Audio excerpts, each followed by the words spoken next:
Hello guys, good morning, welcome to my channel and it's me again, ang inyong chismosang Kaalda Vlogger. So gusto ko munang magpasalamat sa inyong lahat sa mga walang sawang tumatangkilik, nanonood, sumusuport at sumusubaybay ng aking mga content dito sa aking channel. So thank you so much for your love and support na binibigay, especially sa oras na nilalaan ninyo para manood dito sa channel ko. So wag ninyong babaktawan o lalaktawan tong ating topic ngayong araw. Ensure na hindi ninyo pagsisisihan na pinanood nyo to mula umpisa hanggang hulihan. And syempre, wag kayong mag-i-skip ng segments, okay?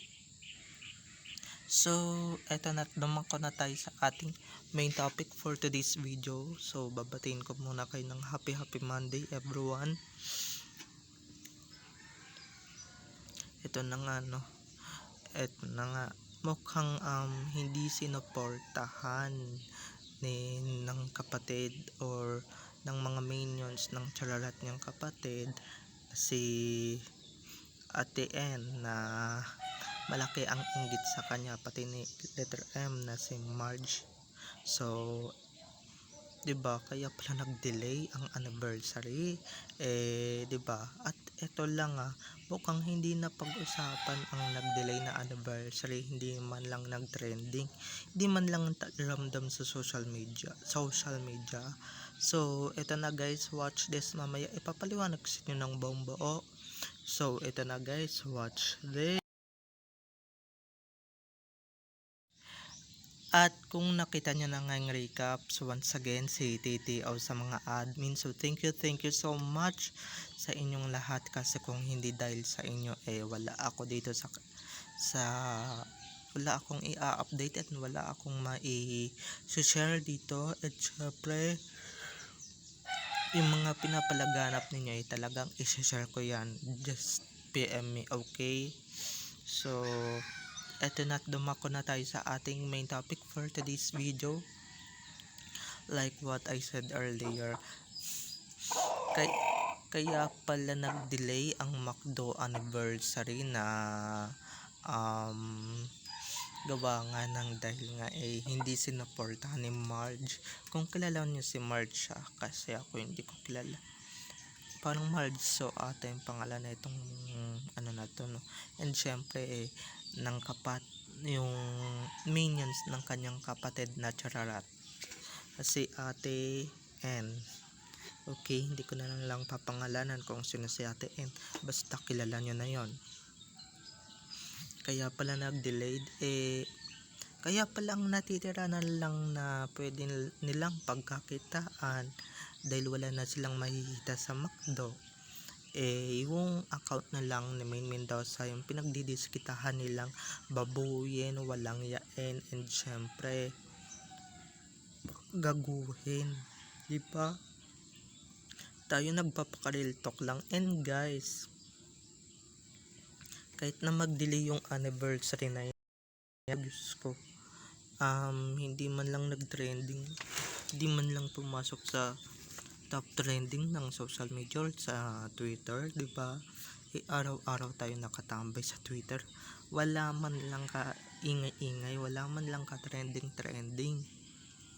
di ba? Maski yung mga armin guys, hindi nila sinuportahan, di ba? Hindi nila pinaingay. Paano? Wala naman kasi yung poon nila, 'di ba?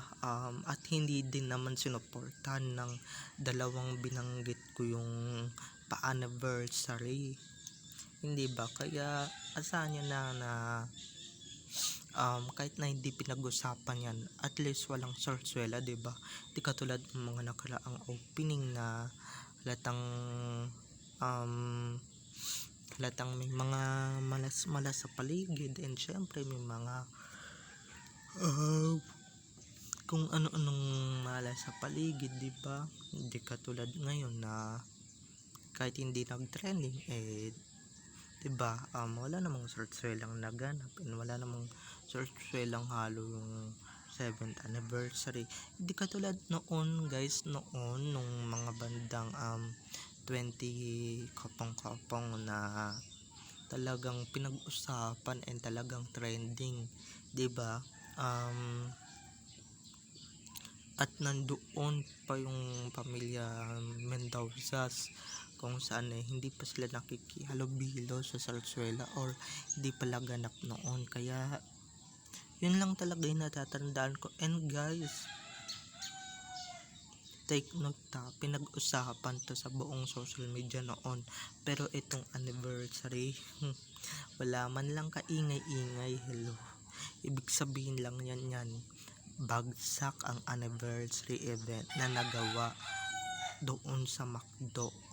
Okay, doon sa McDonald's. Kaya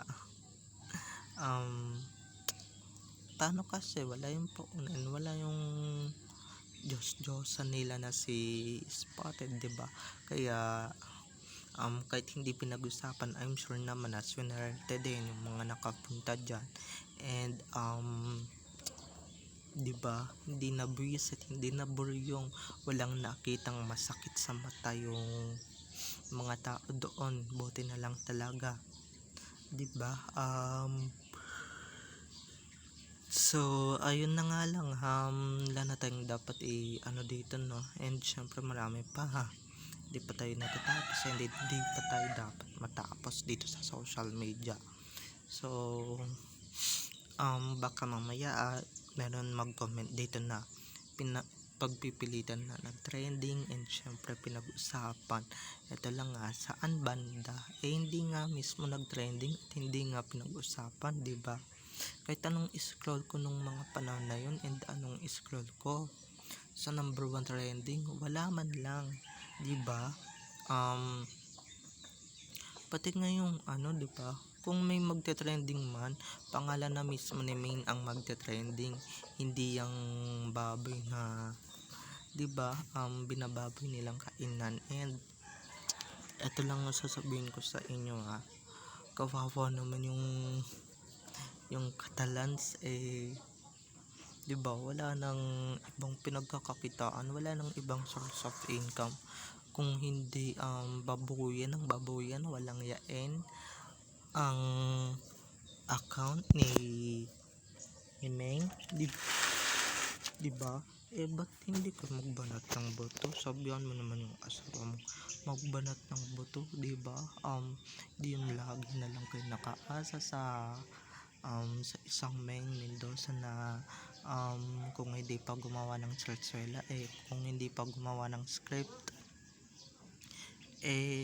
hindi pa kayo kikita. Wawa naman kayo, wala kayong source of income, 'di ba? Hindi katulad ng iba dyan na maraming source of income and maraming paghuhugutan kayo. Ang matatawag ko lang sa inyo is karma is real. Ganyan kasi yung mga napapalain, mga nagagawa ng mga umaanib sa Sarsuela and syempre mga nanggagamit lang sa kapatid, 'di ba? Lalong-lalo na kung malaking issue ito, siguro yung malaking issue na yun noon kay Meng or sa kanila noon, ayan, nakarma na tuloy or karma is real na ngayon, 'di ba? Karma is real and karma is calling out. Ganyan talaga guys pagka may ginawa kayong masama sa kapwa ninyo and syempre may ginawa kayong masama, hindi ba sinisingil na kayo ng Diyos unti-unti and syempre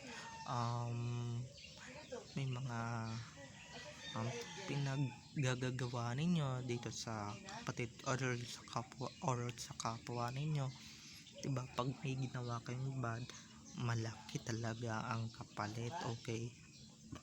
Pero don't worry, malaki din naman talaga yung kinikita niya sa para panlamon nila, 'di ba? Malaki talaga yung kinikita niya sa social media ng kapatid niya. Kaya minsan yung mga post niya puro Sarsuela.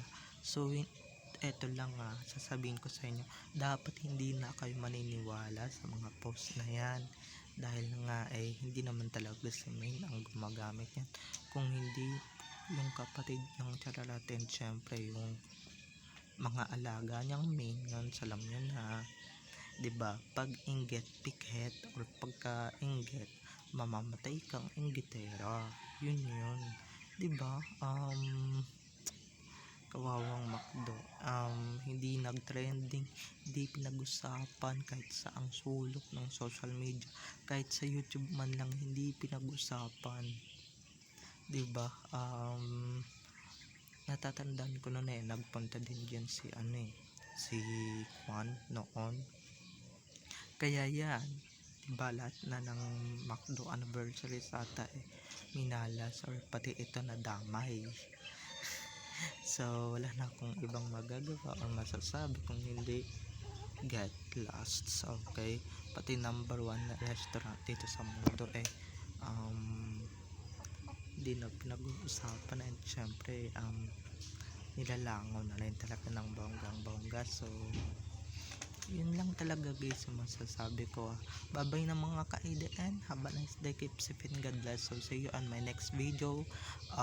Don't forget to subscribe to my YouTube channel, and for more videos and uploads patungkol kina Main at Alden, and syempre patungkol sa kanilang mga buhay-buhay inside or outside pa niyan sa showbiz. I love you all, bye bye.